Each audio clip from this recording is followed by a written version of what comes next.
Share mamu nyina mo ache na ya na mo ase aha ye Sompa 93.1 kasafidie so what yanka ewo kumase ne mpotemo na ensama hudo enne ye de bra wo no edoso de edi mo tintimai no and it's a limited registration ya ECD ahye so no ma panyin dodo ye Rajon Dramani Mahama wano so airborne to bi e de afa ho a wade ensem bi atodwa ewo mu na isi na so e de ensem bi ato ne nkrofo ahodo ya wonom eye registration ho adwuma no sebe ya niema ebetimi akoye na akontem mu nsem e wa ha ye beda ne ekire e de amamo NDC amanyoko no panyin pa bi ono so di ntintima wom wase ne Ghana esika krabia bata panyin wono edi ano no ene ni dwumadie no enya asem ketwa edi asem ena panyin no so eka na ama me adwo asafo do me kwabenya eye mrahye ya wono ewo ho ene enu agina ne nsem ene da bedwasrede NDC amanyoko no ese won forget se bibi ntine ne wono so ne nsama hodo ya wakeka no keka de a ene wonyan na ontumu enna na kumasi ase no so ena baba wa so no bia sokoban ampa me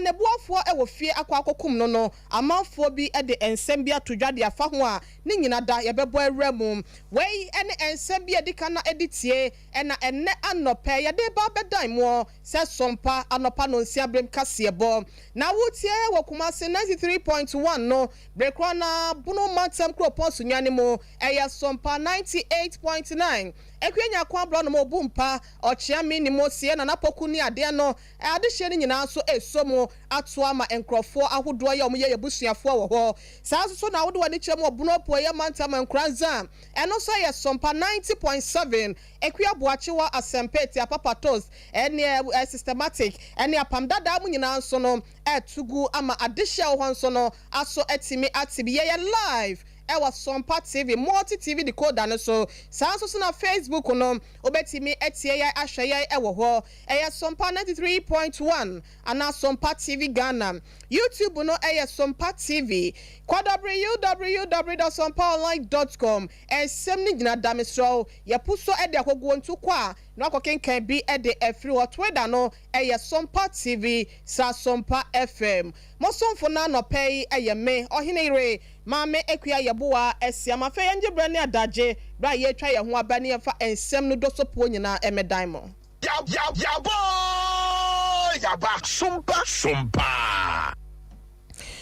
abusiafo ye na mo ase na ye fa ensem ni nkyeremu no emamo na ye hyasie e de free electoral commission ena no eblada ena wonom e de limited registration no ehhye so ene wonom a efimpi mienu ene aduonu mu bra ne ebeto aba ye twetwe di na omo enya nufinhye dunwotwe no wonom ede ena aduru so no sanso no obi anu wadi aboro anasa watrampo no enso wanya kwanya ankwanko twere ni de no enum na womo bie sa kwan ede ato wo masafo no sa wonhwe sebe ya wonom so no wodin ebetimi akwankrata mu na mom ho akwanya ama abato no watimi de wo ho ahyemu na ebrada ya wonom ebie wo September 12 ena wonom se wo mutuwa mu a akosi busumi dune de to so mienu October 2nd ye da no eye dwada den no ena NDC amanyoko no panyipa ya wono ekita frank ade ama wo mu ya brekro na no waya kane ma panye Rajon Dramani Mahama wase wote fa kwa wote wade so nte no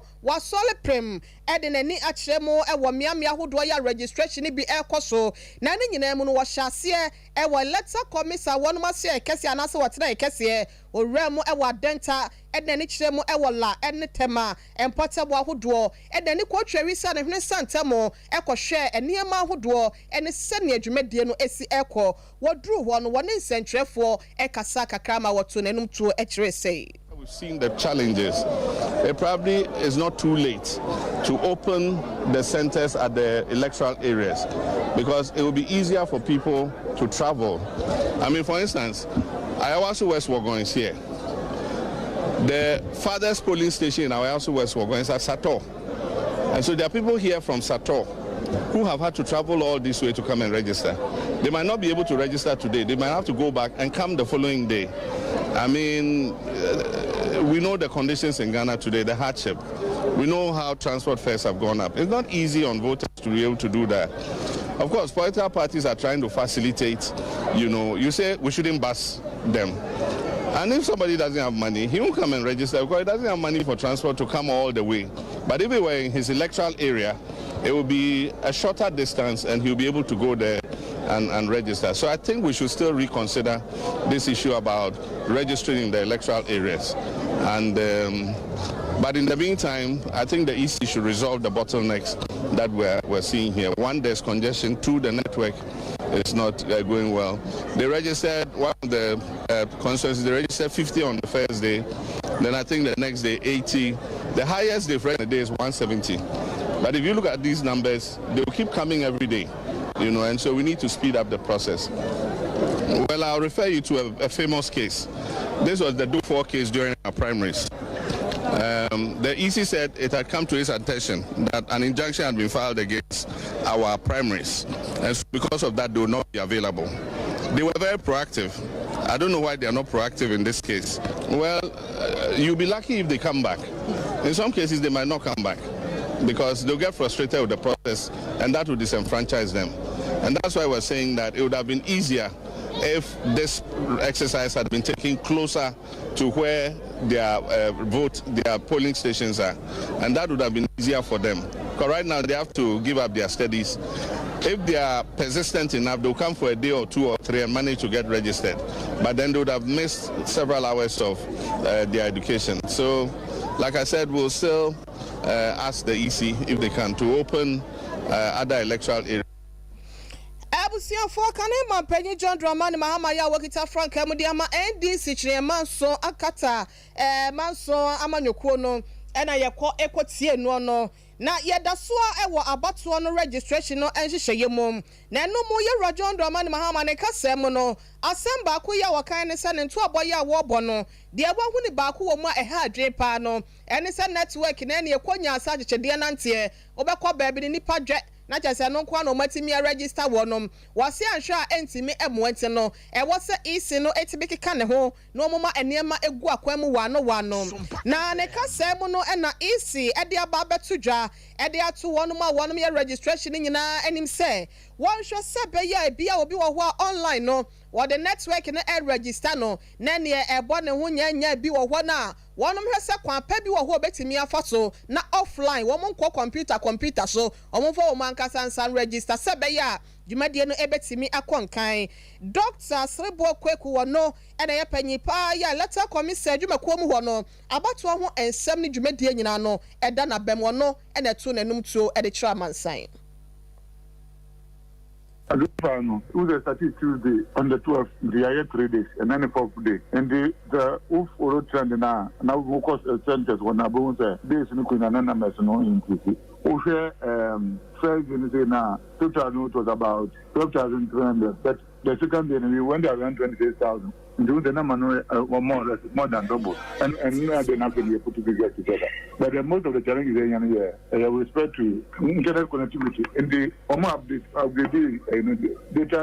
on second day, and as I speak, they are still asking for more updates. So they are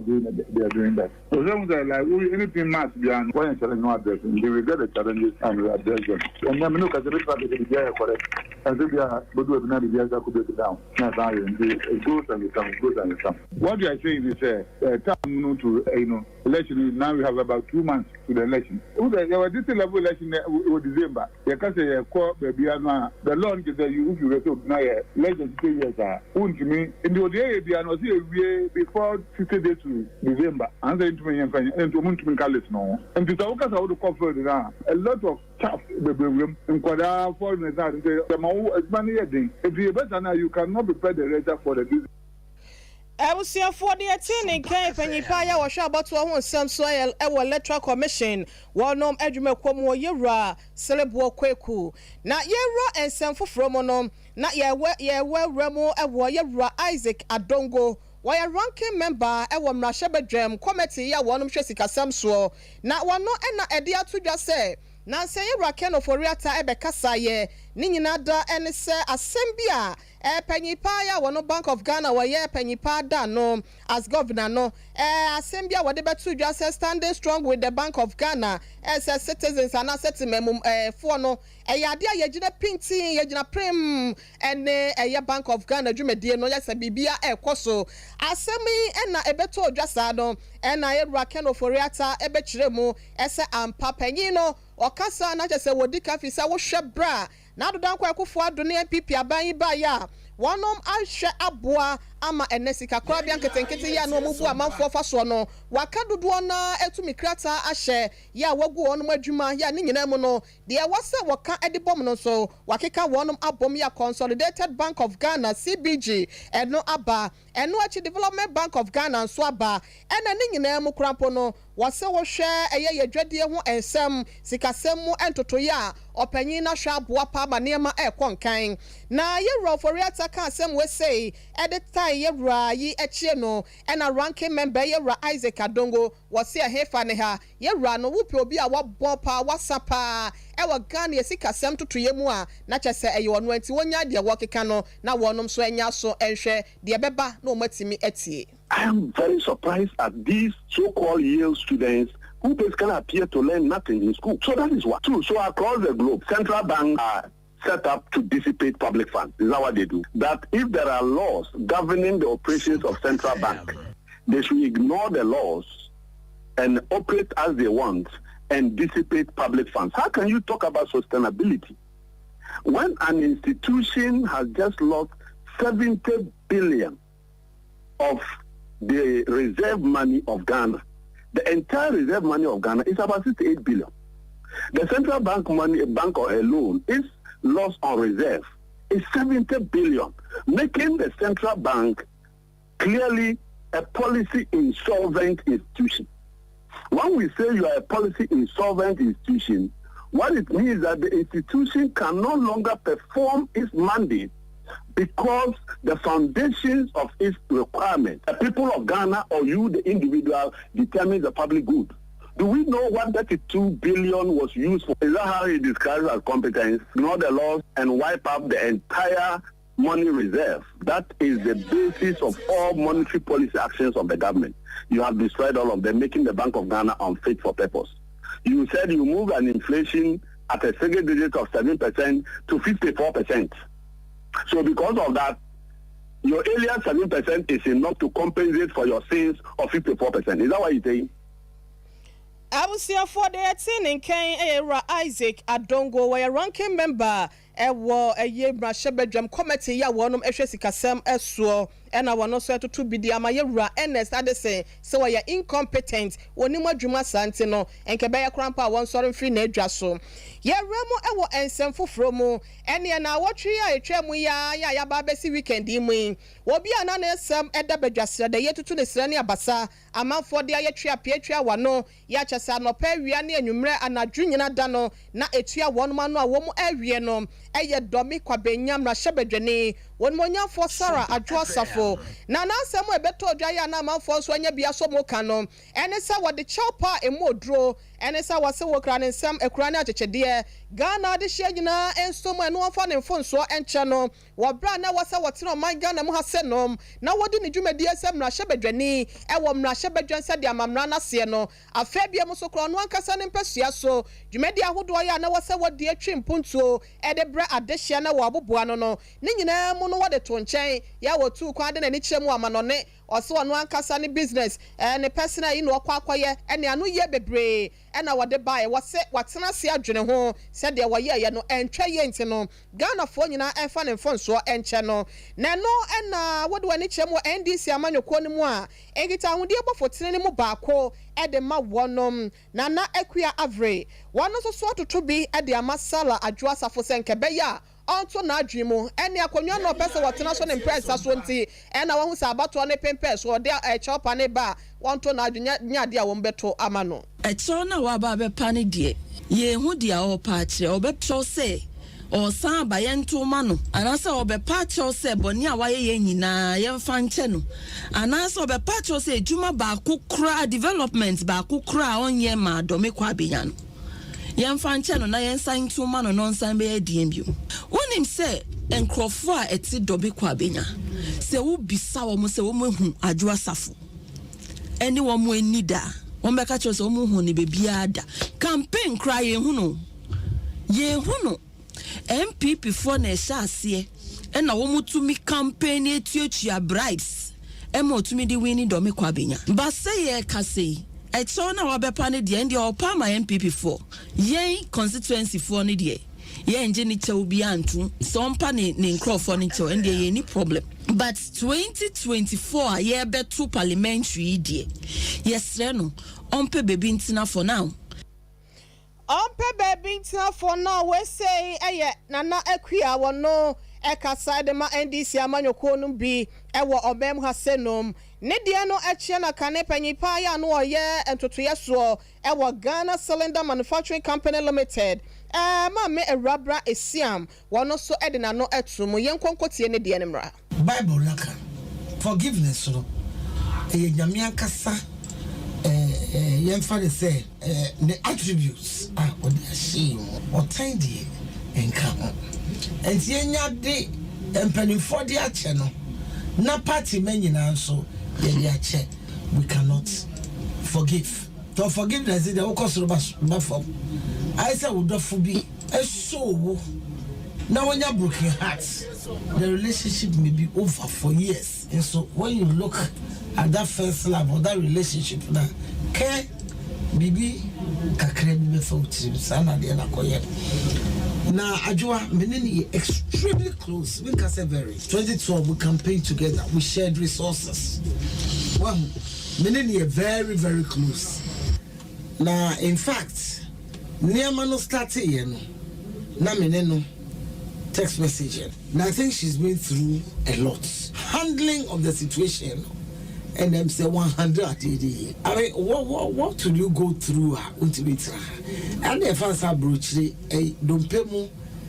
yadie is it the same son we saw graduating son not SUV e man na no mu gina ho te semni bo kra na won ka because we say no it doesn't add up and as I said na wo huri I had to say bia wo huri party I had to say bia wo di akoma e di agro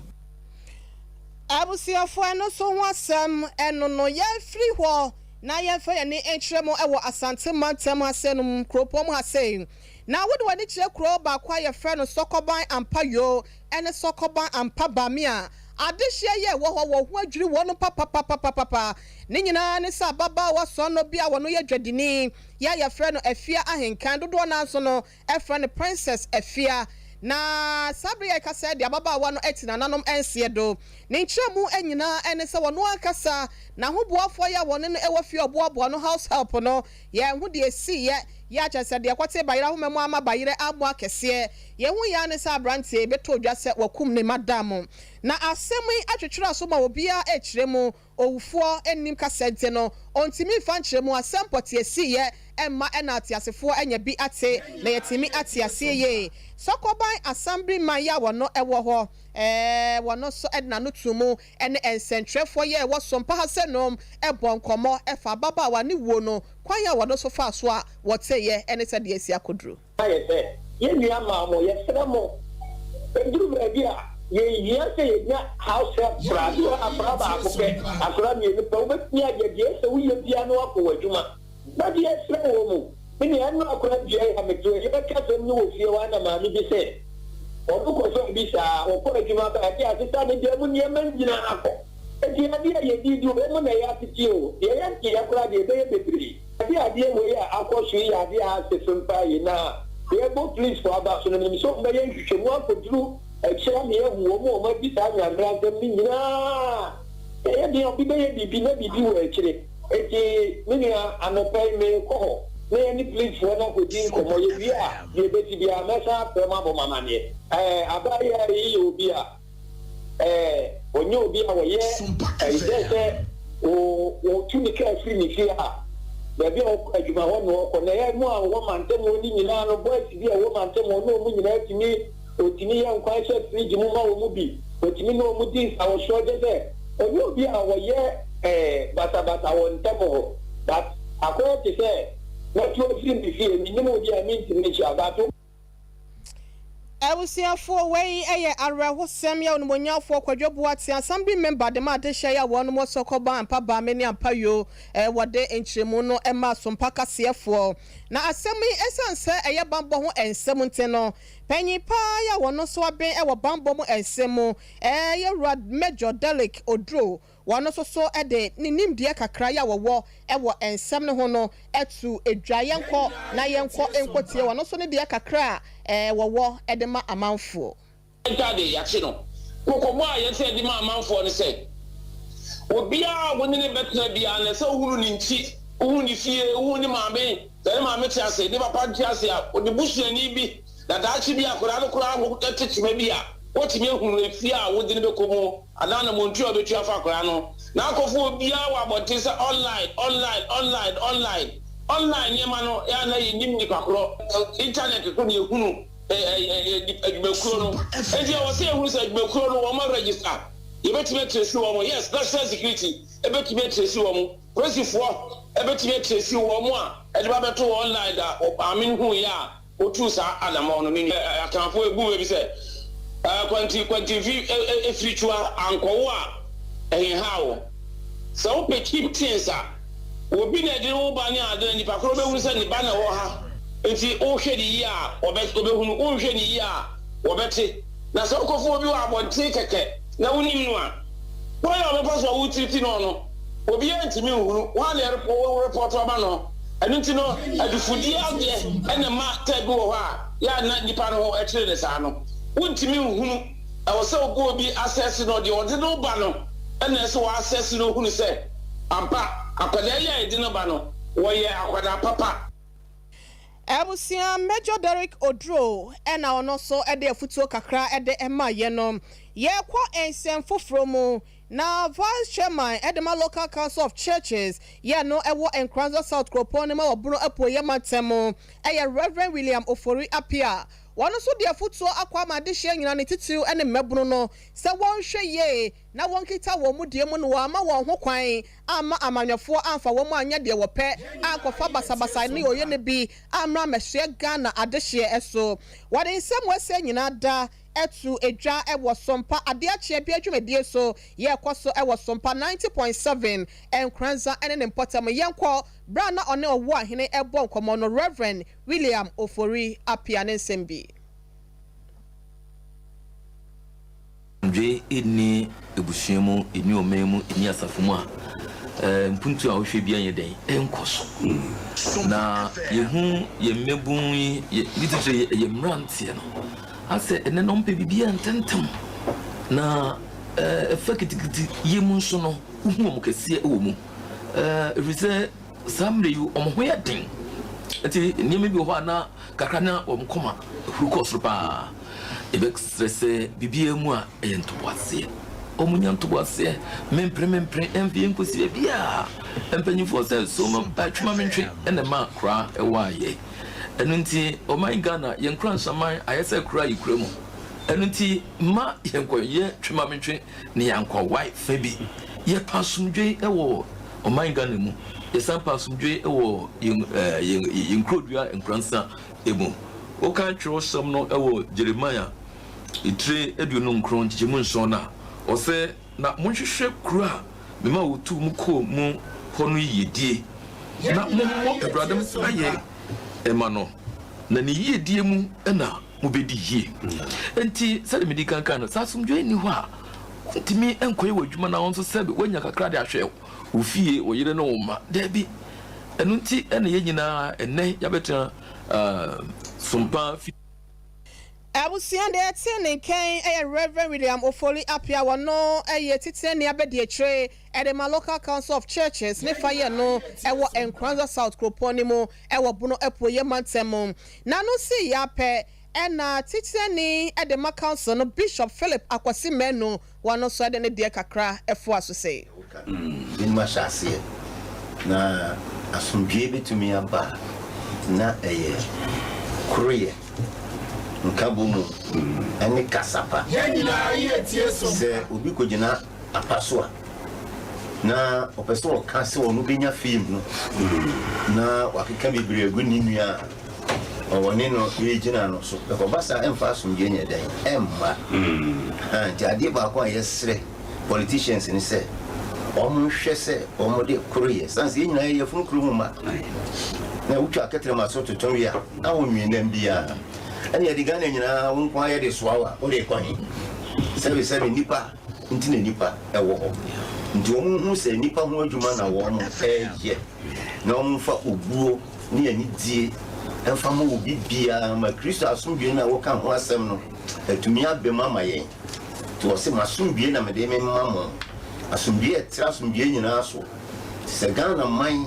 ene adofo no a ye nyina ye wo man mu a eduru abato so be ka yakoma bom di nyankopon suro aye aduma mesusi 90.7 FM na ankran bia so benya ne die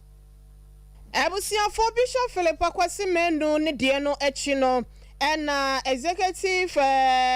member bako ya wono so ewo bedwako ni mu ono so to na num tuo ekire se asomdwe we no eho ona asomdwe ebo edente no obia enya na afam de nam so nte no wode afutuo sei ema amanyofo yenko na Elder Samson Edu wono so ne de kakra ya wode epi so no yenko tie mrai Yenina ye tie Sompa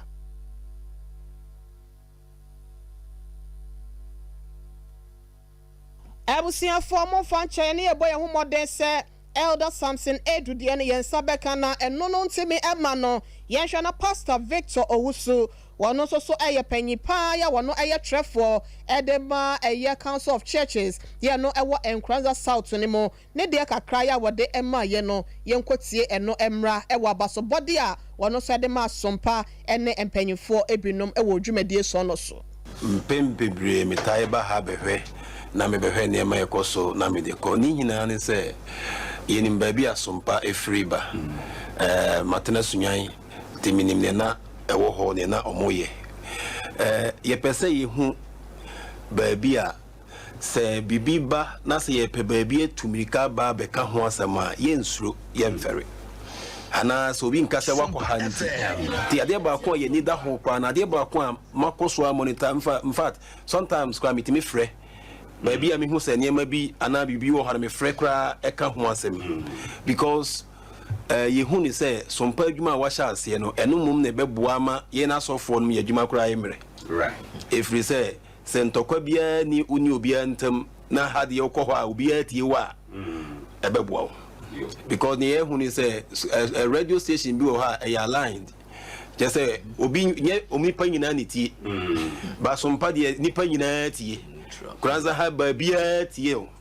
nti ye hu say eno so ye one factor ema ade bia mu ye bia obia de ne ho hyem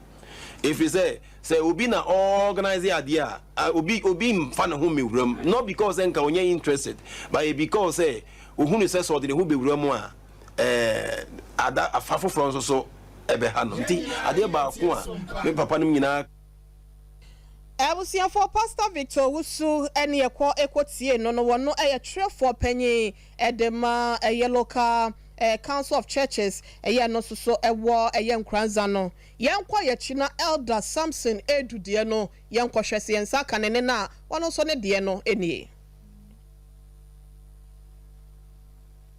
Ebusia mofa enche ne pese ye hwe na yede ya papa no asem eba na ebekwa residence ewo ehwo na residence ne sumu no ni nyina no eye agona nkrafo ye no ewo agona west kroponi mo ewo emfimfin matemo na enkrofo wodo ya wonom okura yi mu na sese wonom esu wonom de ajetredue bi de ema aban no ya wo se emfa wonom no ahyebedwani wonom onyafo Cynthia Morrison kane panyipa na sesofo ya no hwe gender ministry ni so no se wonhwe mo asebe ya wonom niema hudo bi a ehwo ayeden ede ama wonom ewo krom ho no wonsa ebetimi aka yenkwotie adehye no wonom ensem ni bi emra sese akwemberu bo cause kan ha mo na so wontum nanto na chise bi pejao nchise pejao odo commence krom mafia cause men so akwano wa ati yasrama pe ya kachi abaye se kan ache o ma yama he pa na sisi ya bre pa so do na dwumpo say opanda opo bi na so yinsia ontum pija na ansana adina ko bese krum hospital mas hospital ho a de ko na nka wa hwe no nka wa wasumdwe tembia chise ya suano tembia chise wa suano de ko ai oni se ontum fu moto akakram wa ontum fu moto mko na ya chise wa fraka fu sedu kan abodu ho na sa opanda kala namba na chise wa hwe no kwa nti ya sero pia saba se amamodin ya kan na aka fumin acha opanda endi sabredo msisei oba wantado na adine chefu ahu no so abai aboka ai da waye ahu abai na aboka no aye so tira adine chefu ai kusu na achira nanti ya sia de maspa de motum na mai de amba hana mbohwe bibia ma he so wan fime nkodu ntamanka me wuto kal na afi so yakwa wo kwa ti se wo fo motansa obi a wo aka wo ti se wo fo motansa wa ko hospital eya asemo baabi obekwa akwaje ayasa ne ayahwe no ayeden eho ayena de amade hye ya won mo agona nkrafo ye no agona west kropon no emu finfin mantamo eti wode adesrede ama panyimfo se won hwe mo wonom na wonom empe baabi omoso no wo mo ayahwe ho nsem no betimi akwaje ede afre na ne nyina mu no adehye ne nsem na chi no na chidom hene ya wono ewo empotem ho na na kofi amokwa ya wono etosumienu wono so se kofi menka e wo bika ma bebe emfe be anan na chi ya kan bia ne nyina nti we de ndem aso ma be ma da roma mombo bode ana mombo ahe sande yemba no wawo sem no du ha bebre na ya hwero ti e besra aban ofi akoso edu nya kwan biara mombo bode ana mombo ahe ya so ye kan mombo a oto aba no wo besra aban abusuafo no na kofi amu akwaya otosumienu ene ekotie no ekwan waseden akrampo na abusua ekowie ewo aboboa no nanso ye ka kira wo se ena ya memenda dwumade bia wudie se ya yefra bedinto eyiyo titru no meso ni nyina de wohia ye means of free drink and 5G meza fi se fruit no ahodo no yesunsum e de agu mizo ye kan nimo na ye wo mango nko aso de ho ene ye wo afrafra mix one no so e wo ho e de ahoode wo mu chapo apomode so abuso e de afaso nte no bomade ana won sanka bi 5G meza no so boagwara na wom ete wonu ma wutimi tibidi jensen ye suma gun great ni nyina ma ahoode boa ma moje de afusane ye ema wa watoba ha wa hoden wadwuma yemu no etimi epeja raka ema wotoa wadwuma so manager Daniel ewa 21st clinic ehwa overseas ubenya do sopo ne krokro ato wo because supermarket sister sewa abawa post office anomanye eno no so ewo mama Esther ewo Adomni Asomdwe Junction Baptist University no tra na hwa na wo kɔ PNC Ventures awa anomanye taxi station ehwe ni mu hwa Charity Hospital Junction wa na obehu no na Sachi Enterprise enso ewa Asafo Abinchi woni VIP car park ndi hwe ni mu bobode ana fresh awo pe bi aton wa na se opese ye de krampo faka e de brewa e be ne sa de amount 0246 270 221 0246 270 221 and 0558 106 348 0558 106 348 hana no pa no si abrem kase ebo no ye de nyina esie ye fa sedama ye rasante ye bo Benedict wo ye semfo panyi news screen nyina ye da wono ma se ye na ekoba jase sempremo so ase ene Mr Dave wo mo hwe boa ye ba TV no uhu ye e wo Sompa TV multi TV decoder no so man PK wono na chinchi fidie ne fruma ede ma me Pastor Ken ni nua ba obo mi chi dom papa me dana se sanso na Kelvin e hwe ye wo MC aho e ma social media handles ni na Facebook, YouTube, Twitter utimi e hwe ye live enso e wo ho me di ohene ire ma me ekua ye boa asiama obetimi aframa abrewati amede ma no esi wa hasenom na Ghana fapim dwubedie no nana ya boa ma Libya boga otena se ne obika ese e de trama sente no mo afidie no nkoso na hasenom mira so no prekope nana ye boa asiama odofopa mechia wupi me do papa pa ye nyankopon nkoso a enhra na wonya wadom emro so makramo